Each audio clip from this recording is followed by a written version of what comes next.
Do you know how your hormones are changing during the menstrual cycle? I want to share that with you. I'm Dr. Anna Cabeca, your girlfriend doctor. So first of all, fun fact is that we are born with the number of eggs that we're going to have for a lifetime. Our ovaries don't make any more eggs than the ones we're born with. So over time, that's why our hormones change and our periods may change. But in our normal reproductive years, what's happening to our hormones do fluctuate on a monthly basis.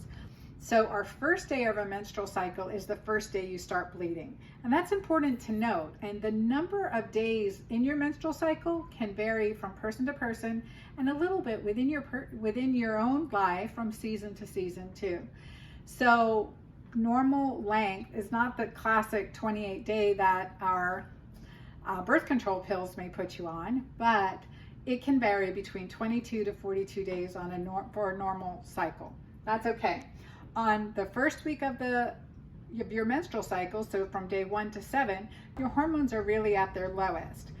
We see estrogen as the dominant hormone, and the follicles within the ovaries start to develop during this phase. We call it the follicular phase.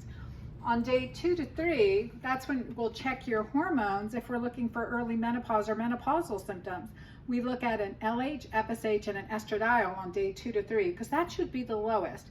When the LH and FSH start to increase, that means like these hormones are yelling at your ovaries to produce more follicles or to develop an egg. And that can indicate ovarian resistance or ovarian failure or the natural process of going into menopause and aging. That's okay. But we want to understand what's going on there. And then during around day 12 to 14, we'll have a surge in LH and FSH, and you'll have ovulation. The follicle will release an egg, close back over, make a corpus luteum, and that produces more progesterone. So the second half of your menstrual cycle is more progesterone dominant. And that's normal. Good hair, good moods, fuller breast, and that's all part of the normal fluctuations of hormone. If you're imbalanced and your body's not producing enough progesterone, you can have more mood swings, irritability, PMS symptoms. So something to pay attention to as you're assessing your periods, your natural hormonal fluctuations during your cycle. Mid-cycle, with the surge in LH and FSH, we also get a peak in testosterone because of ovulation. That's like your body saying, hey, I'm fertile, here's some extra testosterone, now go make a baby. Increases your sex drive, increases your libido. The birth control pills will squash all of that natural response and can damage the hormonal response of your ovaries.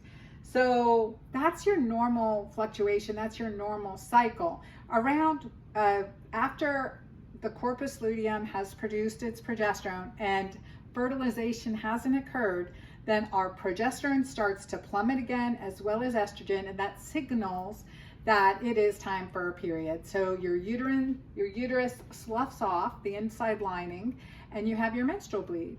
And typically a natural menstrual bleed will be a darkish red color and last anywhere between 2 to 7 days.